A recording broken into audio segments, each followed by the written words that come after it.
Yo, what's up? Dr. Swole here, MD, Pro National Physique Athlete, back with another video. Today I'm going to be giving you a full hypertrophy program based on the push-pull legs Arnold Split.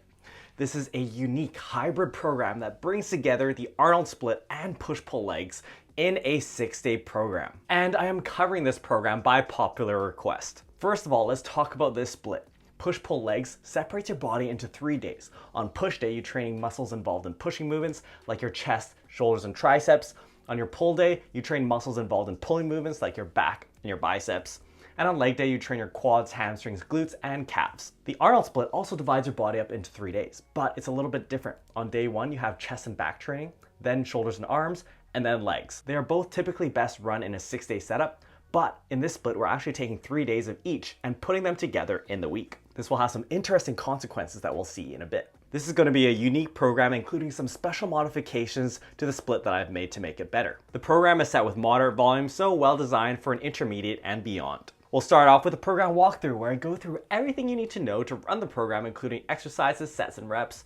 After that, I'll talk about the weekly setup or how I like to order the days throughout the week. And there are some unique considerations that come into play when you're combining splits like this that I'll go over. And finally, we'll talk about the pros and cons of this hybrid split. Okay, let's do our program walkthrough. So this is Dr. Swole's Push-Pull Legs Arnold Split program. It's set with moderate volume, so well designed for an intermediate to an advanced athlete. We have pull day, push day, leg day number 1, chest and back day, shoulders and arms, and leg day number 2. Here are the exercises and there are the sets and reps. Here are listed the total number of sets in each workout so you can get an idea of workout length. And down here we have the total number of weekly sets for each muscle group. And you'll see that this is a moderate volume program. Starting off with pull day, we have T-bar rows for the back, 3 sets of 6 to 10. After that, we have cable rows also for the back, 3 sets of 6 to 10, followed by reverse lat pull downs, so a supinated grip. Then we have cable upright rows, which I count for the side delts, but they are kind of a pulling movement, so we'll put them under pull day here so you can get a little bit of higher frequency for your side delts. 4 sets of 8 to 12. Finally, we have dumbbell lateral raises also for the side delts, 3 sets of 8 to 12. Going on to push day, we start up with the bench press for the chest, 4 sets of 3 to 5. And here I recommend using the top set back off method. I've designed this program to be friendly for power building if that's your goal. That means building strength and size simultaneously. With the top set back off method, you'll hit one heavy set first of 3 to 5 reps, then you'll drop about 10% off the bar and continue doing sets of the same number of reps. This can be a really good way to reap your strength and hypertrophy gains.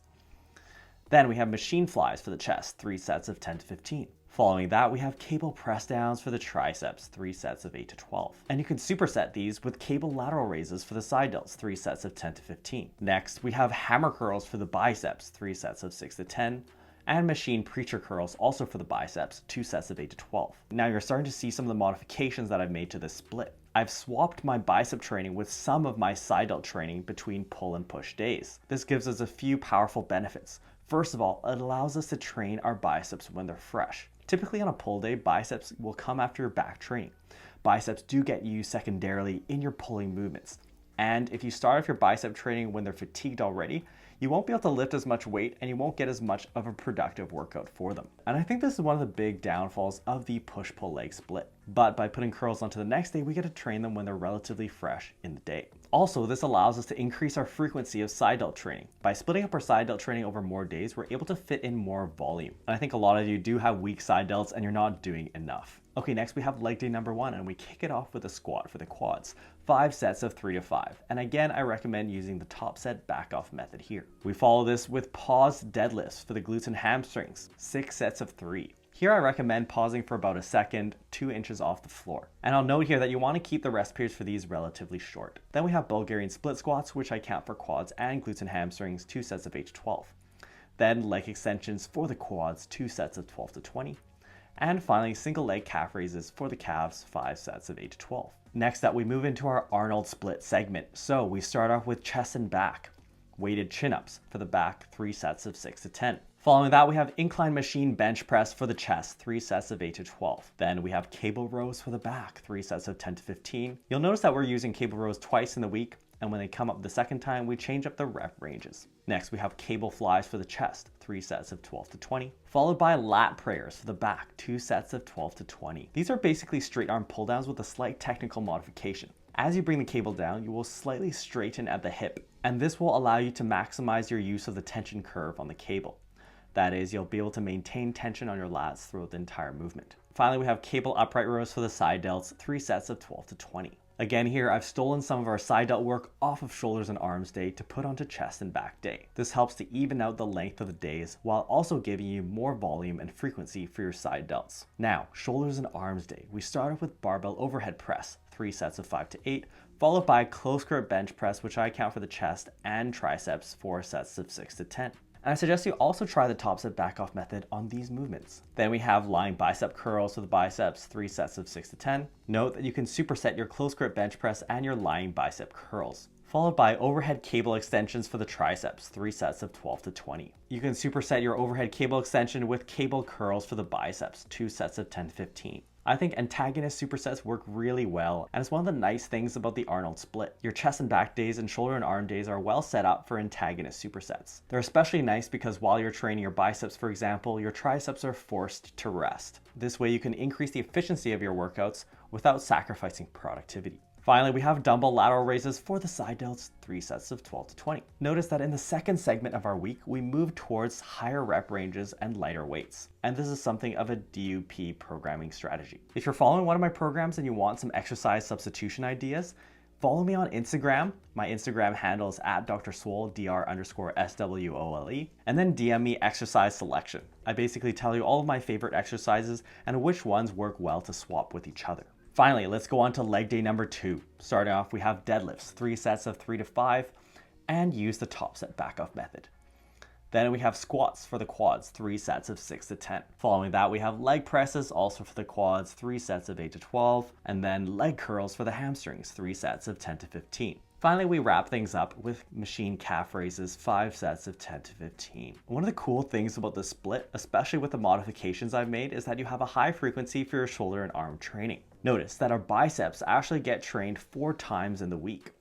They get trained secondarily on pull day, they get trained on push day, again trained indirectly on back day, and then trained directly on your shoulder and arm day. You'll also see that the side delts get trained 4 times per week. And your triceps also get trained 3 times per week. They get trained on push day, they get trained indirectly on your chest day, and they get trained on your shoulder and arm day. Now that you've seen the program, let's talk about why I ordered the days the way I did.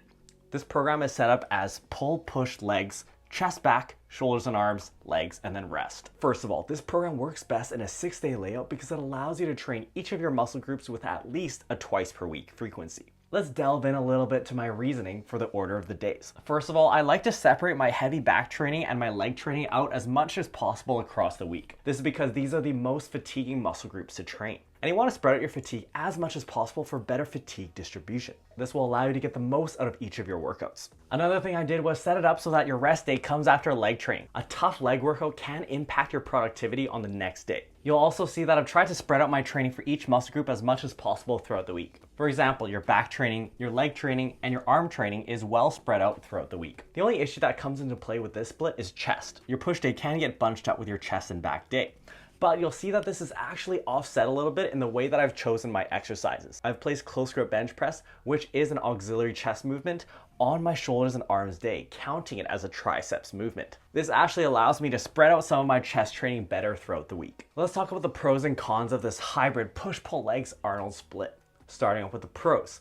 This split gives some priority to your shoulders and arms without chest and shoulders always being back to back. In other words, this allows you to channel one of the main advantages of the Arnold split while lessening one of its disadvantages. One of the biggest benefits of the Arnold split is that it gives you a dedicated day for your shoulder and arm training. With a lot of science-based programs like push-pull legs, upper, lower, and full body, your shoulder and arm training comes at the end of the workout after you've done major compounds like pushing and pulling movements. And if your shoulders and arms are fatigued after doing those exercises, you won't perform as well on them and you won't be able to get as much of a hypertrophy stimulus. Giving them a dedicated day allows you to really focus and perform better and lift more weight for more reps. Now, one of the disadvantages of the Arnold split is that your chest and shoulder training comes back to back twice in the week. You can get around this with intelligent exercise selection, but if you're someone with shoulder issues and you have trouble modulating your intensity and volume, then this could become an issue. So in this split, shoulders and arms only comes back to back once in the week. Next pro of this split is that you have a higher frequency for your shoulder and arm training. The side delts, biceps, and triceps often do well with higher frequencies, and it's nice how they get trained more frequently in this program.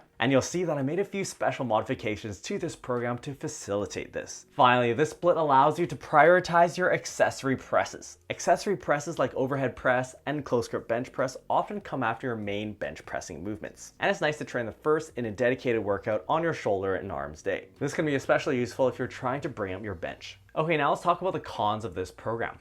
First of all, you have uneven days, and this is just because you have different numbers of muscles to train on different days. This is particularly a disadvantage of the push-pull leg split, where pull days typically tend to be the shortest. Next, when you try and hybridize these splits, it ends up being asymmetric, and your chest training gets bunched up in the week, which we mentioned before. As you saw, I've tried to neutralize this disadvantage by putting tricep exercises on our shoulder and arms day, which also trains the chest, which will serve to spread out your chest training a little bit. But this is one of the problems you will run into when you try and mash splits together. Finally, with this split, the fatigue distribution is not ideal. You'll see that your leg days are significantly harder than your shoulder and arms day, for example. This isn't as bad as something like a bro split where you have just an arm day and then a leg day, but it is something to consider. As you saw in this program, we brought two splits together, which allowed for a unique combination of advantages and disadvantages. Does this make this split better than the push-pull leg split or the Arnold split by itself? Not necessarily. It depends on your priorities and your own strengths and weaknesses. If you're trying to decide between the Arnold and push-pull leg split, check out this video here where I really go into the advantages and the disadvantages of both of these splits and compare them head to head. Make sure you subscribe to the channel and we'll see you next time.